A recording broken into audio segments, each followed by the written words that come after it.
Familjet e prekura nga tërmeti nëntori të vitit 2019 dhe që kanë përfituar këstin e parë nga programi rindërtimit, rrezikojnë të mos e marrin këstin e dytë të parave.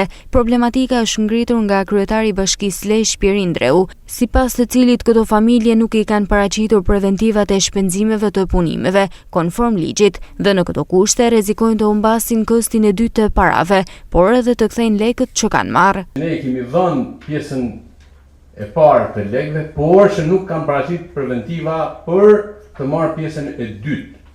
Dhe në momentin kur një person ka marrë fondin e parë, bile ne do vinë në këshill për të kërkuar edhe pjesën e parë nëse ata nuk disponohen me preventiva se ku i kanë harxuar lekë dhe s'mund t'i japin të dytën. Dhe kjo është një çështje procedure që i takon atyre që i kanë marrë, jo ne si bashki.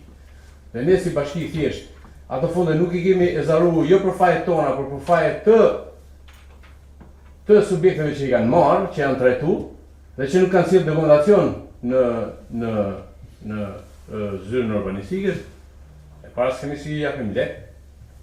E dyta s'kemi ku qenë edhe lekë, vetëm se ti marrim nga viti që vjen e ti mbajmë në dispozicion prapë deri në momentin kur këta nuk sjellin asnjë letër, do t'i çojmë në gjyq, do t'i marrim me lekë që kanë, se s'duan.